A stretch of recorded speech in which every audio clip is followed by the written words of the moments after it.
श्री वृंदावन बिहारी लाल की, श्री यमुना महारानी की, श्री गिरिराज महाराज की, श्री बद्री नारायण भगवान की, श्री गंगा महारानी की, श्री तुलसी महारानी की, श्रीमद् भागवत महापुराण की, श्री वेदव्यास भगवान की, श्री शुकदेव भगवान की, श्री परीक्षित जी महाराज की, सब संतन की, श्री हनुमान जी महाराज की जय जय श्री राधे।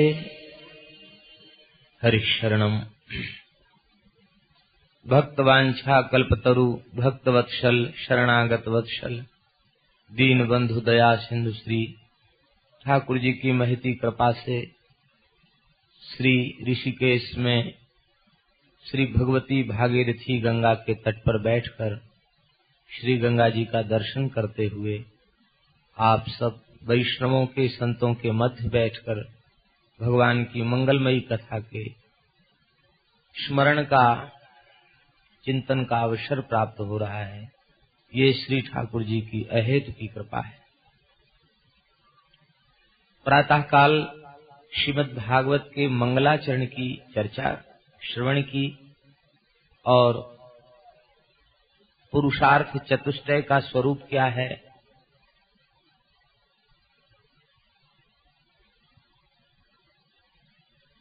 इसका श्रवण किया। परम धर्म का क्या स्वरूप है, इसका श्रवण किया। भगवत प्राप्ति का सरल उपाय क्या है, इसका बहुत सुंदर तरीके से प्रातः काल श्रवण किया गया। और भगवत प्राप्ति का फल क्या है, उसकी सरल परिपाटी क्या है और प्राप्ति का फल क्या है, इसकी चर्चा पूर्वान्ह में की जा चुकी है। श्री सूत जी महाराज कह रहे हैं, भावयत्येष सत्त्वेन लोकान् वै लोक भावना लीलावतारानुरतो देवतिर्यं नरादिषु। भगवान वे ही संपूर्ण लोकों की रचना करते हैं और वे ही भगवान सृष्टि के समग्र जीव भगवान को अपना मान सकें। भगवान सबके अपने हैं, लेकिन बेचारे मायाबद्ध जीव भगवान को भूल जाते हैं। तो श्री ठाकुर जी ये समस्त जीव हमें अपना मान सकें, इसके लिए सूत जी कहते भगवान अवतार लेते हैं। कहाँ कहाँ? देव तिर्यंग नरादिषु, देवताओं के रूप में, पशु पक्षियों के रूप में, मनुष्य आदि के रूप में भगवान ही अवतार लेते। देवताओं के मन में यह ग्लानि न हो कि भगवान हमारे अपने नहीं हैं, इसलिए भगवान अदिति के पुत्र बनकर आ गए, वामन रूप से आ गए। देवताओं के छोटे भाई बन के आ गए। वासवानुजः, इंद्र के अनुज बनकर के आ गए। उपेंद्र बनकर भगवान आ गए। अब तो देवता ये कहेंगे कि भगवान हमारे अपने हैं, क्योंकि भगवान का अवतार देवताओं के जनक महर्षि कश्यप हैं, अदिति उनकी माता हैं। तो कश्यप के गृह में अदिति के गर्भ से अवतार लेकर भगवान ने देवता हमें अपना मान सकें, ऐसी लीला भगवान ने की।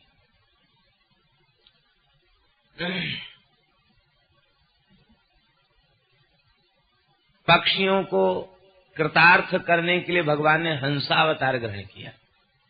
आकाश के समस्त पक्षी कहें भगवान तो हमारे अपने हैं, क्योंकि स्ववर्गे परमा प्रीति, अपने वर्ग में ज्यादा प्रेम होता है।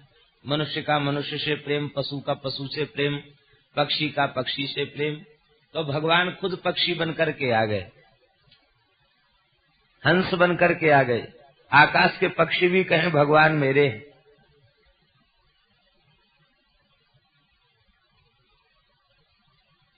पशु कह रहे थे हम तो भोग प्रधान तमः प्रधान योनि हैं, हम भगवान के कहां, भगवान हमारे कहां।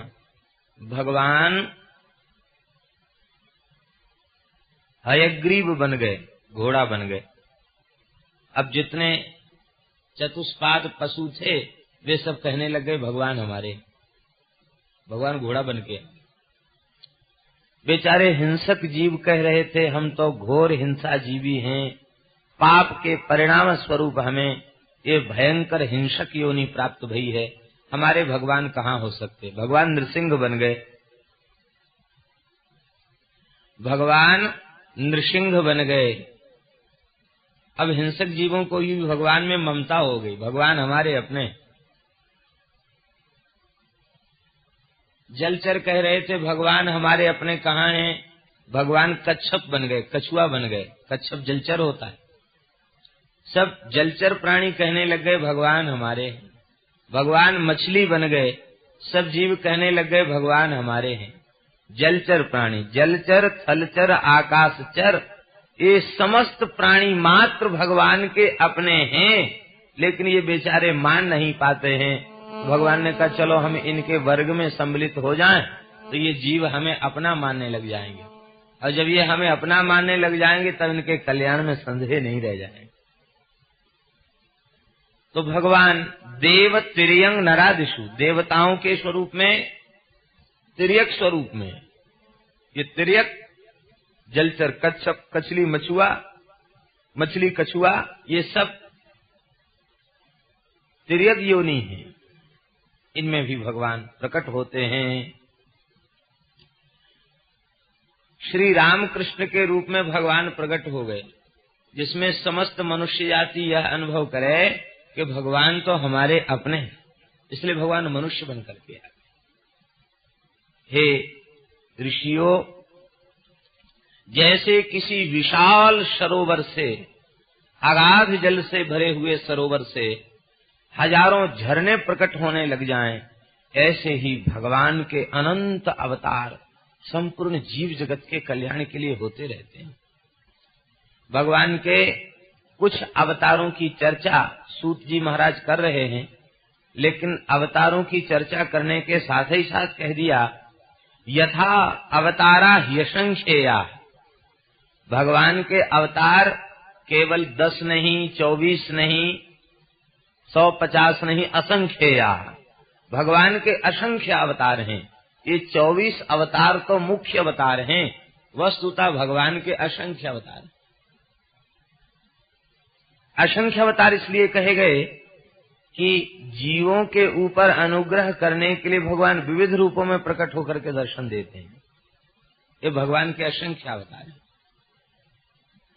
जिस भक्त के लिए भगवान ने प्रकट होकर दर्शन दिया वह स्वरूप भक्त के लिए स्वतंत्र अवतार है, वो स्वतंत्र स्वरूप है। जिस स्वरूप से ठाकुर जी ने दर्शन दिया किसी प्रेमी को, वो प्रेमी के लिए ही तो ठाकुर जी आए हैं, तो प्रेमी के लिए ही ठाकुर जी का अवतरण हो गया, स्वतंत्र अवतार। इतने अवतार हैं कि इनकी गिनती नहीं गिनी जा सकती। जयपुर के एक महात्मा थे श्री सरस माधुरी शरण जी, बड़े उच्च कोटि के महापुरुष थे। श्री वृंदावन में, वृंदावन के संतों में बड़ा अनुराग था, श्री राधा रानी में बड़ा अनुराग था। वृद्धावस्था थी, श्री बरसाना धाम पहुंचे। उस समय में तांगे चलते थे, थक करके चूर हो गए। रात्रि को लाडली जी के महल में पहुंचे, वहीं जो इधर वाला जो महल है उसी में निवास मिल गया। अब बड़े थके हुए थे, गोसाई जी ने वहीं उनको आसन बासन बिछा दिया। भक्तों के साथ पहुंचे थे तो थोड़ी देर सत्संग करके कीर्तन करके फिर सो गए। शरीर में बड़ी वेदना हो रही थी। तब तक क्या देखते हैं कि एक बालक आया कटोरी में बढ़िया तेल लेके मालिश करने के लिए। तो भगत जी आपकी सेवा कर दें। अरे भाई, हम तो ब्रजवासी बालकों से सेवा नहीं लेते हैं, आप तो साक्षात भगवान के स्वरूप ही है। कहा नहीं नहीं, हम तो सेवा करेंगे महाराज, आप बड़े थके हुए हैं, हम आपकी सेवा करें। आप वृद्ध हैं, वृद्ध की सेवा करनी चाहिए, आप थके हुए हैं, आपकी सेवा हम करेंगे। हठ पूर्वक सेवा करने लगे। बोले बेटा तुम्हारा नाम क्या है? कहते भगत जी हमारा नाम भजीटा है। भजीटा है, ऐसा नाम बताया जैसे नौकर चाकर का नाम। क्या नाम है आपका? बोले भजीटा नाम है हमारा। अच्छा, तो कहाँ रहते हैं? कहते श्री जी के महल में ही रहते हैं। तो सोचा कि चौका पोछा करने वाला होगा, बालक बड़ा कोमल है, तो कुछ मिल जाता होगा, सेवा करते होगे तो। कहते नहीं, गोसाई जी जो कुछ खिला देते हैं उसी को खा के संतुष्ट हो जाते हैं, जो पहना देते सो पहन लेते हैं, हम तो कुछ अपनी तरफ से कोई मांग नहीं रखते हैं, सेवा करते हैं लाडली जी के महल में। आखिर सेवा किया और जो साथ में थे उनकी भी सेवा की। और फिर मन में सोचा कि भाई इस बालक को कुछ दे दें, तब तक बालक चला गया। स्पर्श मात्र से पीड़ा निवृत्त हो गई। आज जैसे ही सवेरे गोसाई जी आए तो मंगला में दर्शन किया। मंगला में दर्शन के बाद गोसाई जी से कहा कि आपके घर में जो नौकर रहता है भजीटा, बड़ा विनम्र, बड़ा सेवा भावी है, बहुत प्रेम से हमारी सेवा की। बोले महाराज हम तो ब्रजवासी हैं, हम कोई संपत्तिशाली सेठ साहूकार नहीं जो घर में नौकर रखें। हमारे घर में कोई नौकर नहीं हो, हमारे घर में नहीं, पूरे बरसाना में किसी के घर में नौकर नहीं, सब अपना अपना काम करते हैं। नहीं महाराज आप झूठ बोल रहे हैं। एक नौकर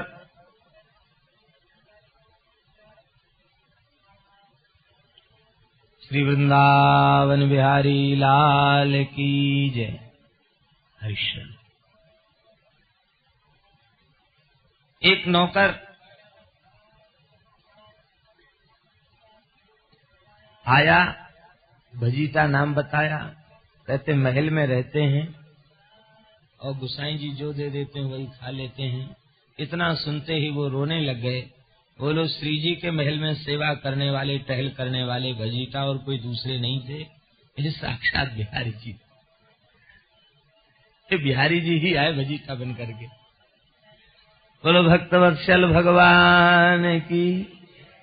अब तो ऐसा विरह व्याप्त हुआ है, ऐसा प्रेम हृदय में जागृत हुआ है।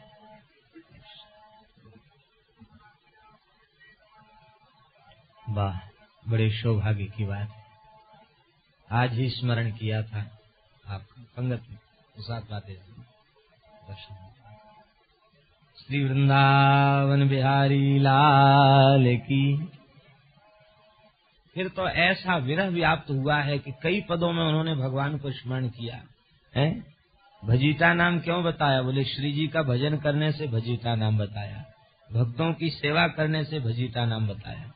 तो अब देखिए ये घटना बहुत पुरानी घटना नहीं है, बहुत ज्यादा पुरानी घटना नहीं है ये सरसकुंज वाली घटना। तो ये माने भगवान के असंख्य अवतार हैं, किस नाम में आ जाएं, कौन सा भेष बन के आ जाएं, कौन सा भेष धर के आ जाएं, इनकी लीला तो ये ही जाने। ये कितने रूप धरते हैं, कितने अवतार लेते हैं और कितना भक्तों के साथ लीला करते हैं, इनकी लीला इन्हें यही जाने। इसलिए कहा गया अवतारा ही असंख्या। भगवान के एक दो अवतार नहीं है, असंख्य अवतार भगवान के हैं। जीवों के ऊपर अनुग्रह करने के लिए भगवान असंख्य अनंत अवतार लेते रहते हैं। स एव प्रथमं देवः कौमारं सर्गमास्थितः चचार दुश्चरं ब्रह्मा ब्रह्मचर्यमखंडितम्।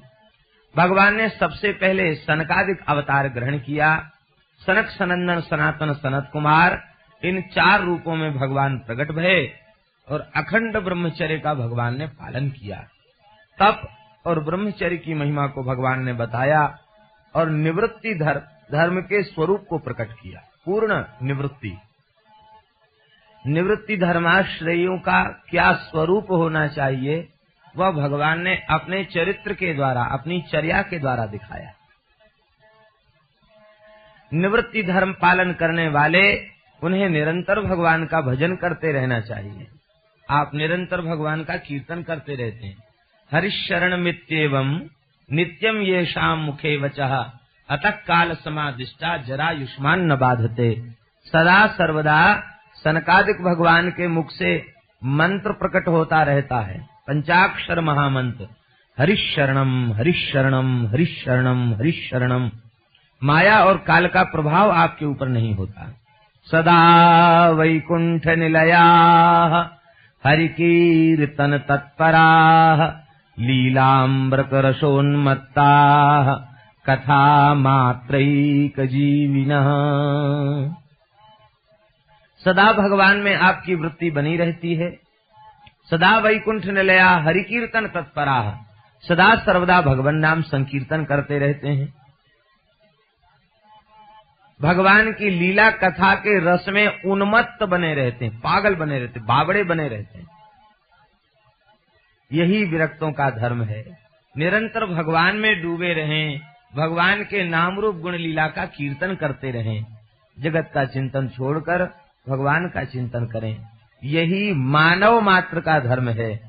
भगवान का यह अवतार मानवाकार में है, चतुर्भुज रूप में अवतार नहीं है, द्विभुज रूप में मानवाकार में अवतार है और 4 स्वरूपों में अवतार है। 4 का मतलब होता बहुसंख्यक, 2 के बाद बहुवचन होता ना, अर्थात समस्त मानव जाति का एक ही धर्म है, भगवान में अनुराग करें।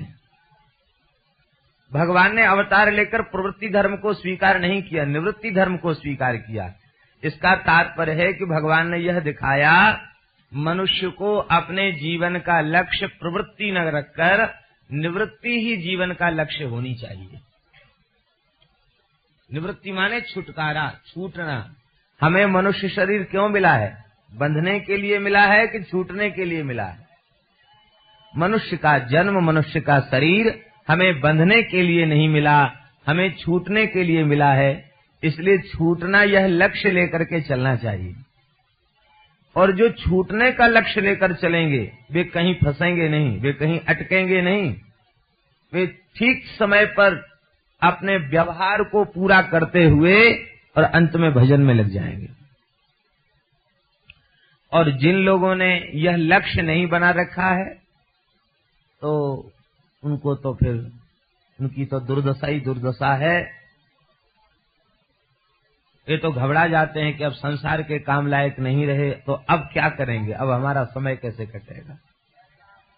लेकिन जिन्होंने निवृत्ति लक्ष्य बना रखा है वे तो इस प्रतीक्षा में रहते हैं कि हे नाथ, कब ऐसी करुणा कृपा होगी, शीघ्रातिशीघ्र मुक्त हो करके और किसी पवित्र तीर्थ में रह करके, संतों के आश्रय में रह करके हम सत्संग करेंगे, भजन में जीवन का यापन करेंगे, कब ऐसा अनुग्रह आप हमारे ऊपर करेंगे। तो इस निवृत्ति को उपदेश देने के लिए भगवान ने निवृत्ति धर्म को स्वीकार किया।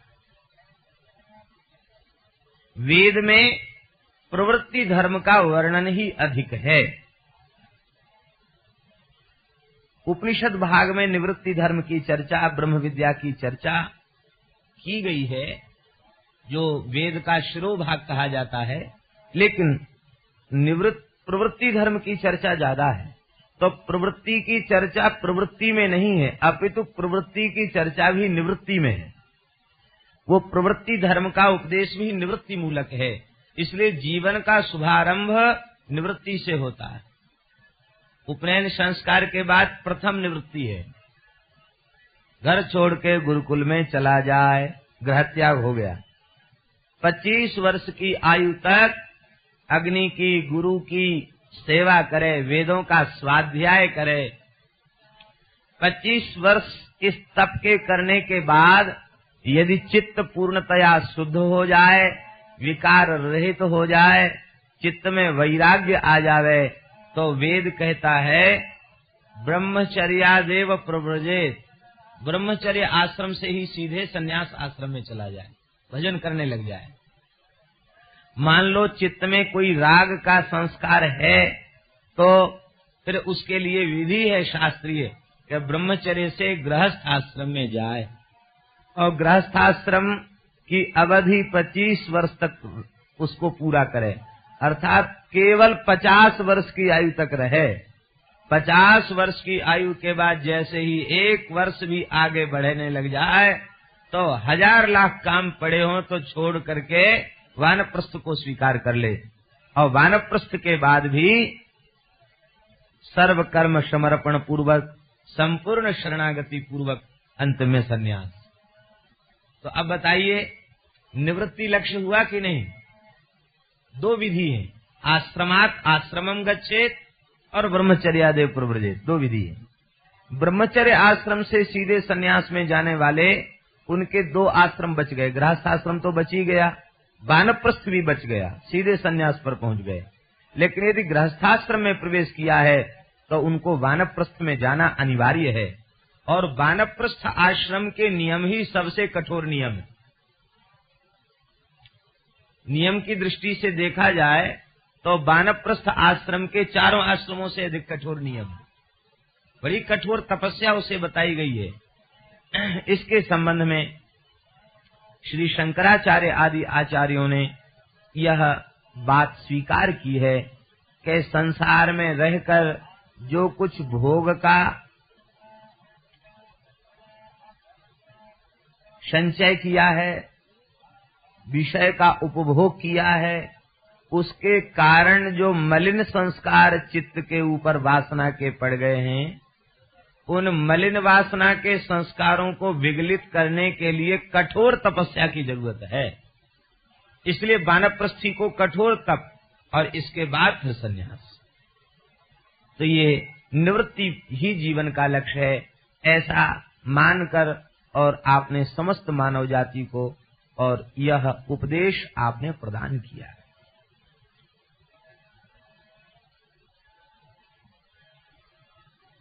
दूसरा भगवान का अवतार श्री यज्ञवाराह अवतार है। तीसरा भगवान का अवतार देवर्षि नारद के रूप में भगवान का अवतार हुआ है। और यह अवतार क्यों हुआ? सूत जी कहते नैष्कर्म्यम कर्मणाम यथा, कर्म करते करते जीव निष्कामता को कैसे प्राप्त हो, कर्म करते हुए जीव कर्म बंधन से कैसे मुक्त हो। ऋषियों के हृदय में यह जिज्ञासा भई है। कर्म करते हुए कर्म बंधन से मुक्ति पाना संभव नहीं है, कठिन है, क्योंकि कर्म जो होगा वह किसी न किसी वासना मूलक ही होगा, या सुकृत रूप होगा या दुष्कृत रूप होगा, और उन शुभाशुभ कर्मों का फल उसने भोगने के लिए ही उत्पन्न हुआ है। अब फिर कोई न कोई कर्म करेगा, बिना कर्म के एक क्षण रह नहीं सकता। नहीं कश्चित क्षणमपि जातु तिष्ठत्य कर्म कृत, क्या करे बेचारा। तो कर्म करते हुए कर्म बंधन से मुक्ति कैसे हो? छूटे मल की मलही के धोए, घृत की पाव किमि बारी बिलोए। कर्म तो स्वयं में सदोष है, कर्म के द्वारा कर्म बंधन का नाश संभव नहीं है।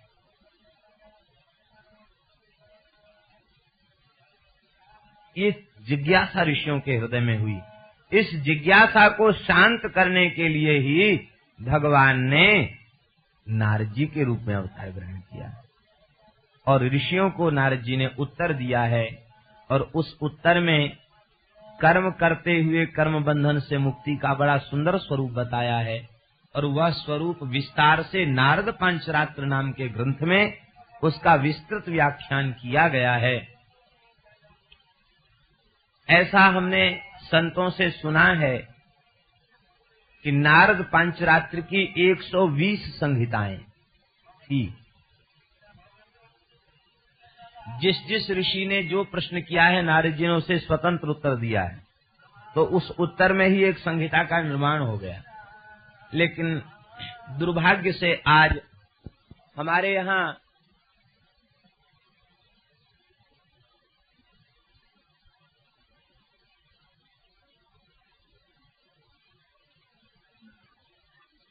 दुर्भाग्य से आज हमारे यहाँ बहुत से ग्रंथ लुप्त हो गए, नष्ट भ्रष्ट हो गए।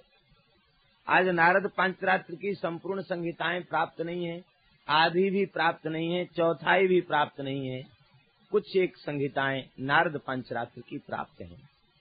तो नारद पंचरात्र में इस रहस्य का निरूपण किया गया कि जो कुछ करे वह अपने लिए न करे, भगवान की प्रसन्नता के लिए करे। भगवत प्रसन्नता के लिए किया गया कर्म और करने के बाद उस कर्म को भगवान के चरणों में समर्पित कर दे। तो भगवत प्रसन्नता के लिए कर्म का अनुष्ठान करे और उस कर्म फल को भगवान को ही समर्पित कर दे। इस वृत्ति से यदि कोई कर्म का अनुष्ठान करे तो कर्म करते हुए भी कर्म बंधन से मुक्त हो जाए।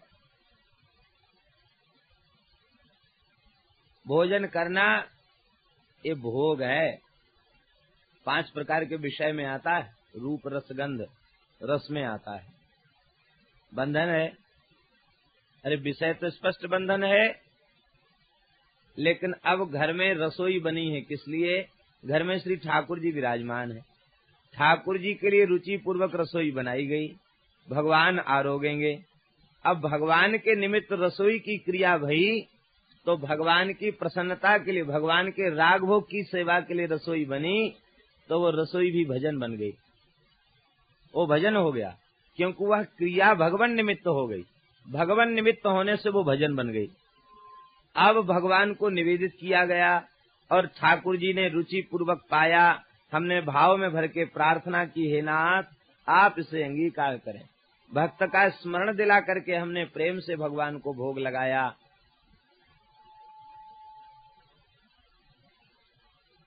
अब वो क्या हो गया? अब भोग नहीं रहा, अब क्या हो गया? प्रसाद। और प्रसाद की क्या महिमा है? कहते भगवान और भगवान के प्रसाद में भेद नहीं है। प्रसादम जगदीशस्य अन्नपानादिकं च यत् ब्रह्मवन निर्विकारम स्यात् यथा विष्णुस्तथैव सः। शास्त्रों में, पुराणों में लिखा हुआ है, भगवान का प्रसाद, अन्न पानादिकं च यत्, अन्न हो, जल हो, फल हो, जो वस्तु भगवान को निवेदित हो गई है, भगवत निवेदित जो प्रसाद है, वह प्रसाद ब्रह्म के समान निर्विकार है। उसमें किसी प्रकार का कोई दोष नहीं है, उसमें विकार नहीं है। और इतना ही नहीं, यथा विष्णुस्तथैव सः, जैसे भगवान ऐसे ही भगवान का प्रसाद। भगवान और भगवान के प्रसाद में भेद नहीं। ये प्रसाद की महिमा। बढ़िया बढ़िया भोजन करना ये बंधन है, अपने लिए रसोई बनाना बंधन है। ठाकुर जी के लिए बढ़िया भोग बनाया, भोग धराया, वैष्णवों को पवाया और प्रेम से स्वयं पाया, तो वो क्या हुआ? बंधन नहीं हो गया, वो क्या हो गया? वो भगवान की उपासना हो गई। वासना वासित होकर के जो कर्म करता है वह बंधन कारक है, और जो भगवान की प्रसन्नता के लिए कर्म करता है और उस कर्म को भगवान को ही निवेदित कर देता है, तो वह कर्म ही भगवत प्रीत्यर्थ जो कर्म किया जाता है, भगवत समर्पित वृत्ति से जो कर्म का अनुष्ठान किया जाता है, वह कर्म भगवान की उपासना बन जाता है।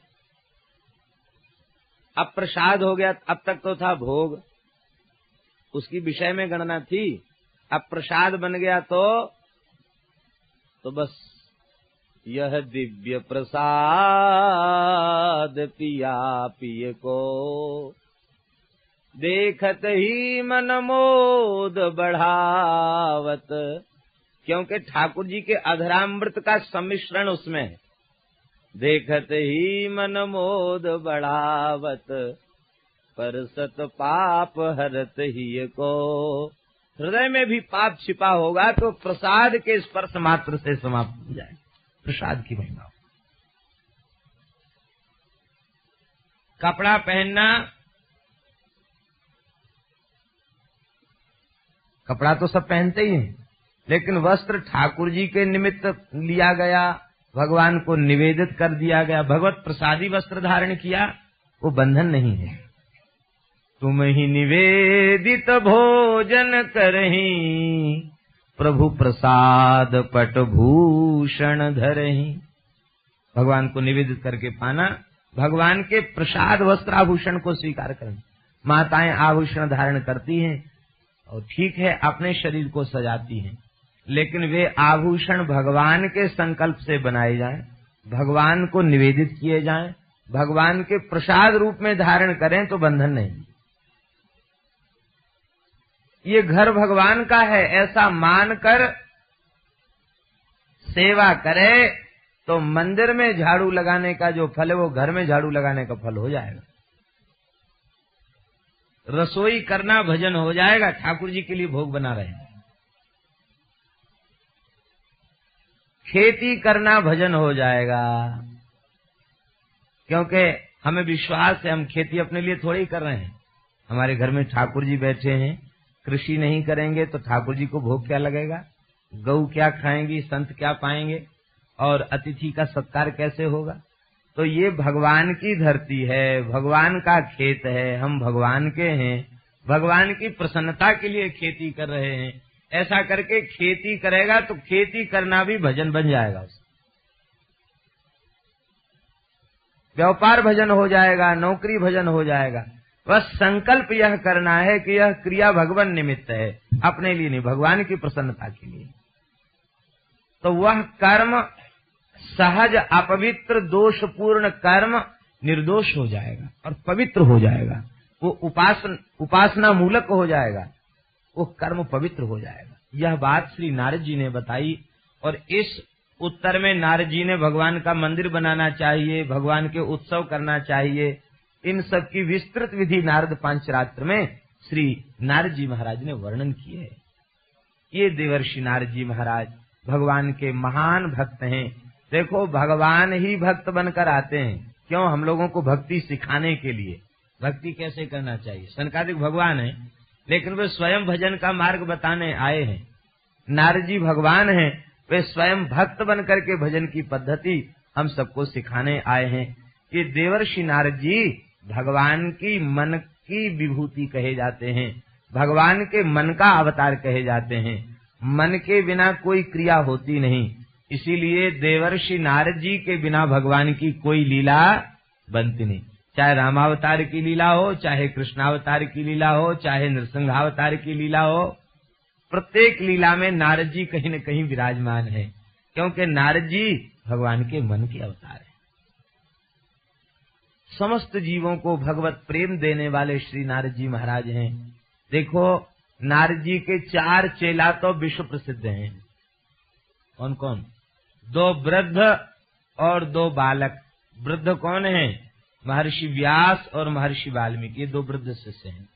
व्यास जी चिंता में थे तो उन्हें भागवत का ज्ञान दिया, वाल्मीकि महर्षि को भागवत का ज्ञान दिया। इक्ष्वाकु वंश प्रभुओ रामो नाम जनैः श्रुता नियतात्मा महावीर्यो दितिमान धृतिमान बसी, उनको रामचरित्र का बोध कराया। और 2 बालक शिष्य हैं। एक तो श्री ध्रुव जी महाराज, जिनको 5 वर्ष की आयु में कृपा करके कृतार्थ कर दिया, भगवत प्राप्ति करा दी। और एक शिष्य तो ऐसे महाराज जिनको पेट में ही भागवत धर्म की शिक्षा दे दी, ये है श्री भक्तराज श्री प्रहलाद जी महाराज। ये भगवान का अवतार, श्री नारद रूप में भगवान ने अवतार लेकर के समस्त जीवों पर अनुग्रह किया है। श्री नारद जी भक्ति मार्ग के आचार्य हैं। श्री नारद जी महाराज की जय। चौथा अवतार भगवान का नरनारायण रूप में है, और उन नरनारायण भगवान के चरणों में तो हम लोग बैठे ही हैं। बद्री नारायण भगवान, भगवान ने धर्म की पत्नी मूर्ति के गर्भ से नरनारायण रूप में भगवान ने अवतार ग्रहण किया। नरनारायण रूप में भगवान ने अवतार ग्रहण किया। इस अवतार में भी भगवान ने ब्रह्मचर्य और तप भजन की महिमा को करके दिखाया। आज भी भगवान तप में प्रवृत्त हैं। जो लोग श्रद्धा पूर्वक बद्री नारायण भगवान का जाकर दर्शन करते हैं, भगवान के भजन में तप में उनको 6ठा अंश प्राप्त हो जाता है। 6ठा अंश प्राप्त हो जाता। भगवान इतने दयालु हैं, सोचते बेचारे जीव तो तपस्या कर नहीं पाते, तो भोगी हो चुके हैं, चलो हम ही भजन कर लें, इनके बदले तपस्या कर लें। ये कष्ट पूर्वक आएंगे, हमारा दर्शन करेंगे, इसी से हमारी भजन में तप में इनका हिस्सा मिल जाएगा। भगवान कितने दयावान हैं, कितने करुणामय हैं भगवान। भगवान तप में प्रवृत्त हैं। इस अवतार में भगवान ने सहस्र कवची दैत्य का वध किया। नर नारायण भगवान ने सहस्र कवची दैत्य का वध किया।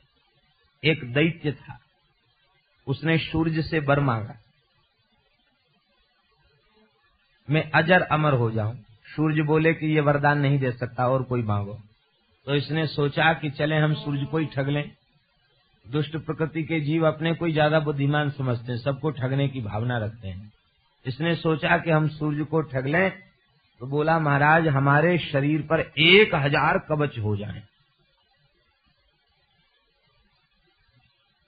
और वह कवच अभेद्य हो, कथनचित कोई तोड़ना चाहे तो जब 1000 कवच पूरे टूट जाएं तब हमारी मृत्यु हो,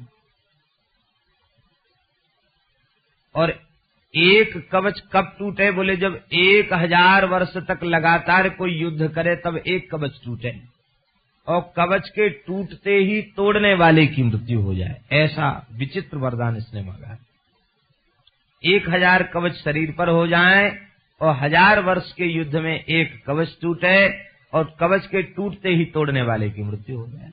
अब तो भय के कारण कौन देवता उससे युद्ध करे?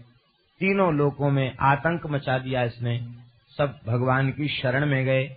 भगवान ने नरनारायण रूप से अवतार ग्रहण करके विशालापुरी जो बद्री नारायण है, यहाँ भगवान बैठ गए। नारद जी का आवाहन किया। नारद जी तुरंत नारायण नारायण कहते हुए इस दैत्य के सामने प्रकट हो गए, सहस्त्र कवची के सामने। ए सहस्त्र कवची बोला कि नारद जी जल्दी बताओ, कोई वीर, हमारी भुजाओं में खुजली मच रही है, युद्ध की इच्छा हो रही है, कोई त्रिभुवन में योद्धा नहीं है, नहीं तो आप ही हमसे 2-2 हाथ कर लो। नारद जी बोले, नहीं, ये काम हम नहीं करते हैं, लेकिन तुम्हारी भुजाओं की खुजली शांत करने की औषधि हमारे पास है, अमोघ औषधि। क्या? बोले 2 बालक हैं, एक का नाम है नर और एक का नाम है नारायण।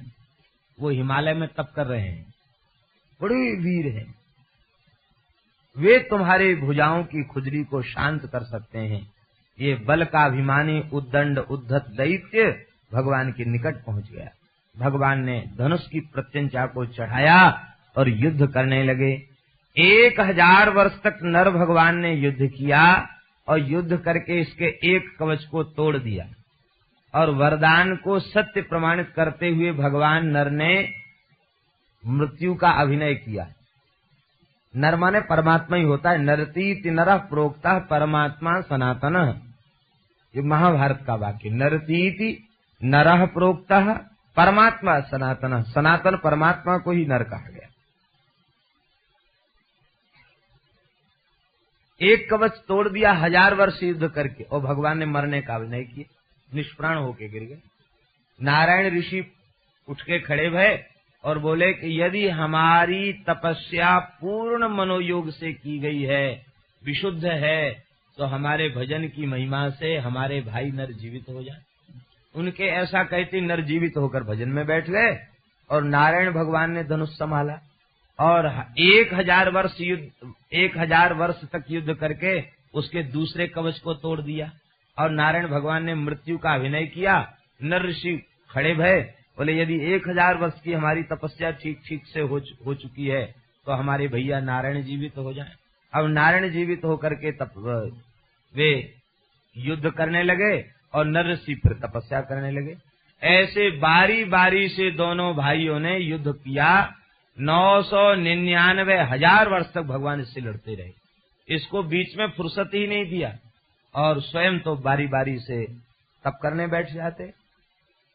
999 कवच इसके टूट गए, एक कवच बाकी रहा।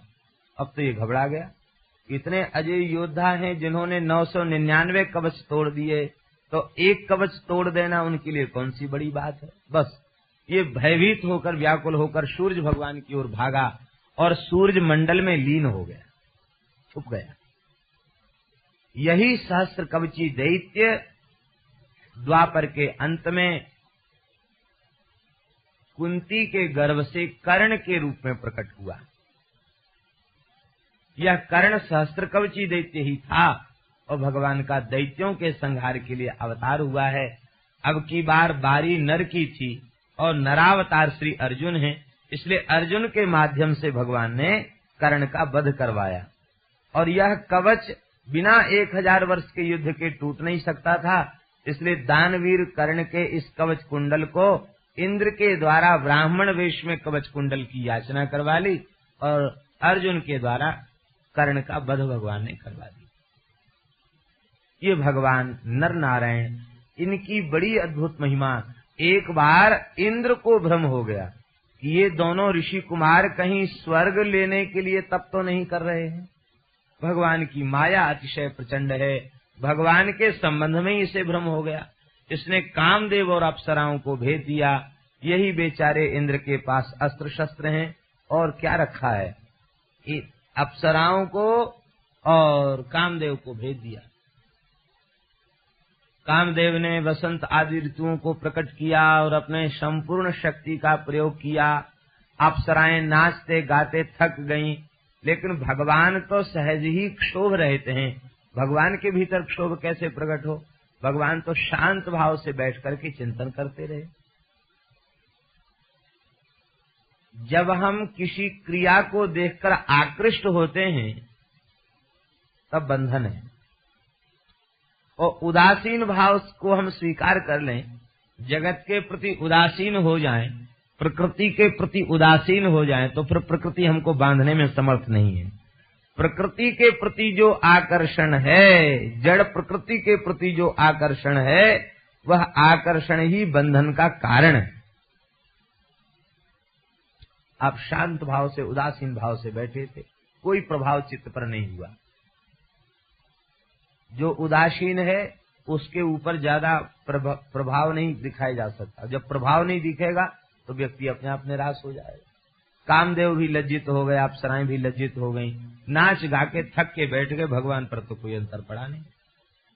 अंत में भगवान ने कहा, भाई आप लोगों ने आकर हमारे आश्रम में बड़े सुंदर नृत्य और गायन को प्रस्तुत करके हमें प्रसन्न कर लिया। वाह, आओ आप लोग सुंदर जल पिए अलकनंदा का और कंदमूल फल का आहार करें, आपकी और क्या सेवा करें। अब तो और आश्चर्य कामदेव को हुआ कि भगवान को क्रोध नहीं आया, ये हमारे ऊपर करुणा ही कर रहे हैं। भगवान ने कहा, तुम लोग थक चुके हो, अब हमारी माया की सृष्टि को देखो। भगवान ने जैसे ही अपनी जंघा को ठोका, तमाम अप्सराएं प्रकट हो गईं। उन अप्सराओं के रूप के समक्ष स्वर्ग की अप्सराएं इतनी लज्जित हो रही थी, उनके मन में आ रहा था कि हम इनकी दासी बनने के लायक भी नहीं है। दिव्य संगीत प्रकट हो गया और अप्सराओं ने नृत्य गान किया। अब तो कामदेव लज्जित हो गया। जिनके संकल्प में ऐसी ऐसी सुंदर सृष्टि है, वे मोहित हो जाएं, वे आकृष्ट हो जाएं, ये तो संभव ही नहीं, ये तो इंद्र का अपराध था। बोले, भगवान हम तो देवराज की आज्ञा से आए हैं, मेरे अपराध को क्षमा करें। भगवान ने कहा, हम तुम्हारे ऊपर रुष्ट नहीं हैं, ले जाओ एक अप्सरा इंद्रलोक में, दिखा देना कि उनके पास ऐसी ऐसी अप्सराएं हैं, तुम क्यों परेशान हो रहे हो। तो वो भगवान की जंघा से प्रकट जो उर्वशी नाम की अप्सरा, उस अप्सरा को भगवान ने कामदेव को दे दिया।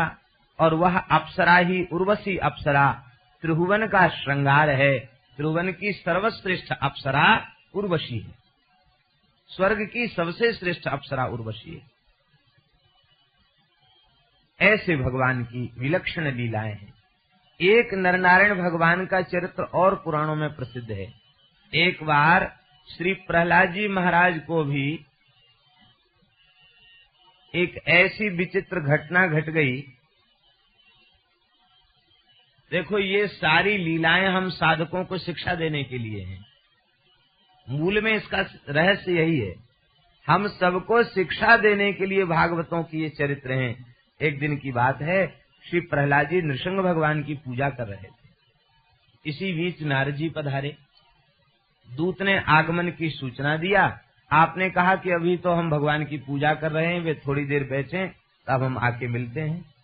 पूजा में लग गए तो नारद जी बैठे, इस बात का ध्यान नहीं रहा और नारद जी विलंब देखकर नारद जी चले गए। तो इतना सूक्ष्म भागवतापचार हो गया, इतना सूक्ष्म भागवत का अपराध हो गया। बस इस अपराध के कारण प्रहलाद जी जैसे सिद्ध कोटि के भक्त की भी बुद्धि में विकृति आ गई। वे सोचने लगे कि अरे, मैं बड़ा मूर्ख हूँ, मेरे चाचा हिरण्याक्ष को इन्होंने 12 अवतार लेकर मार दिया, मेरे पिताजी को सिंह बन के मार दिया और हम इन्हीं के दास बन के सेवा कर रहे हैं। अरे पुत्र को तो अपने पिता के वैर का बदला लेना चाहिए। चलो हम नारायण से, भगवान से वैर का बदला लेंगे। कहाँ है भगवान? तो बद्री नारायण में। तो प्रहलाद जी भी सेना लेकर बद्री नारायण पहुंच गए।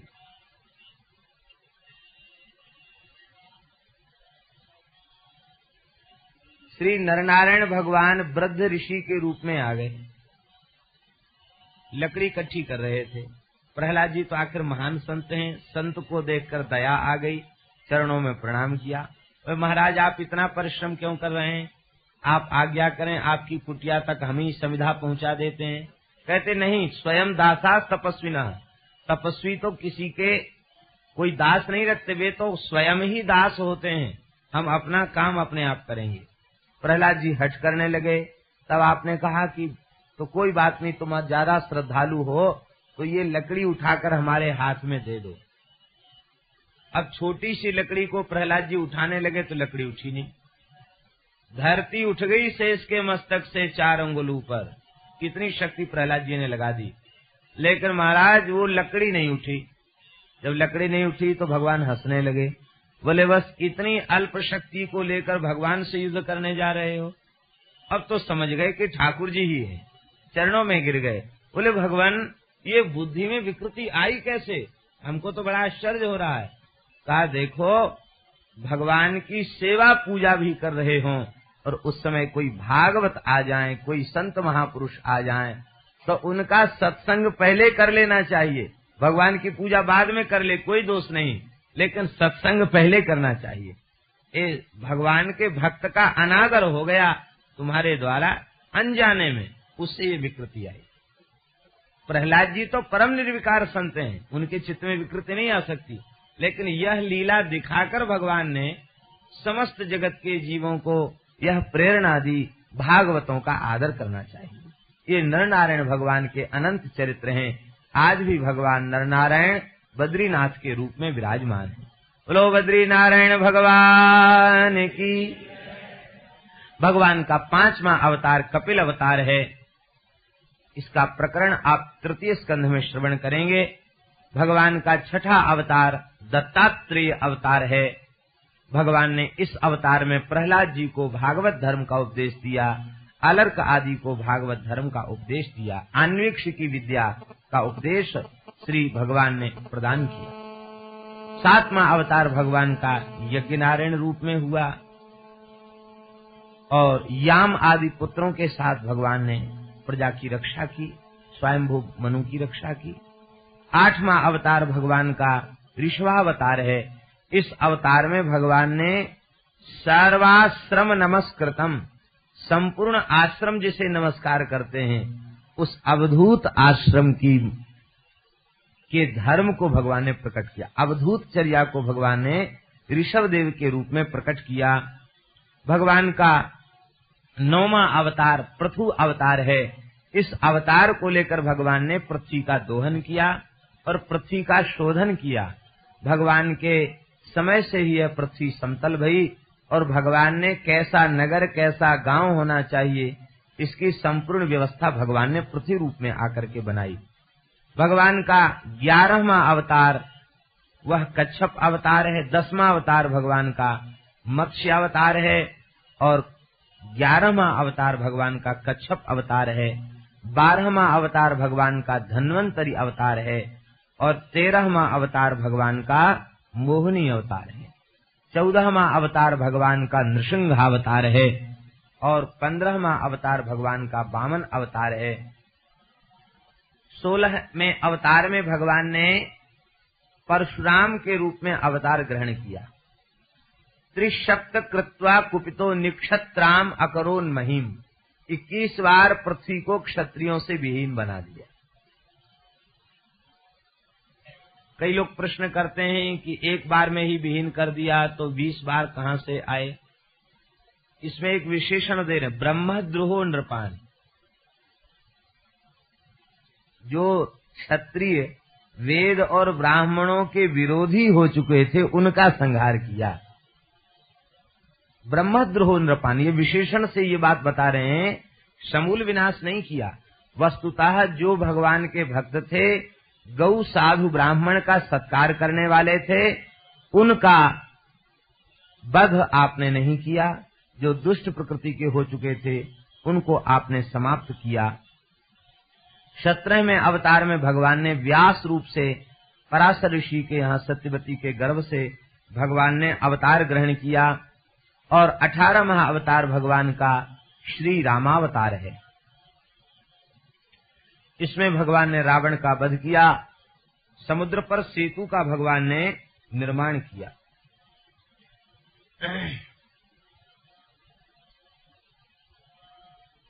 कृष्ण बलदेव के रूप में भगवान का वह अवतार हुआ।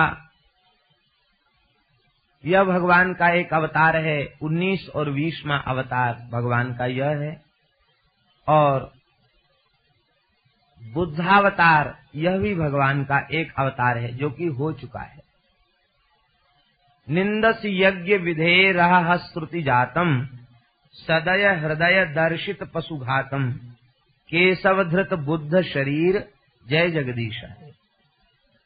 निरीह प्राणियों की हिंसा से द्रवित होकर के भगवान ने बुद्धावतार ग्रहण किया और अहिंसा परमो धर्म, इस धर्म की शिक्षा श्री बुद्ध भगवान ने प्रदान की। बुद्ध भगवान की उपदेश की पद्धति बड़ी अद्भुत थी। एक ब्राह्मणी का पुत्र मर गया, किसी ने कह दिया कि बुद्ध भगवान जीवित कर देंगे। वो सामने पहुंचकर रोने लगे, महाराज इसे जीवित कर दो। आपने कहा किसी ऐसे घर से एक मुट्ठी सरसों ले आओ जिस घर में कोई मौत न हुई हो। वो पूरे नगर में घूमी, कोई ऐसा घर नहीं मिला जहां मौत न भई हो। उसे ज्ञान हो गया कि अकेले हमारा ही बेटा नहीं मरा, न जाने कितने के बेटा मरे, कितने के पिता मरे, कितने के भाई मरे।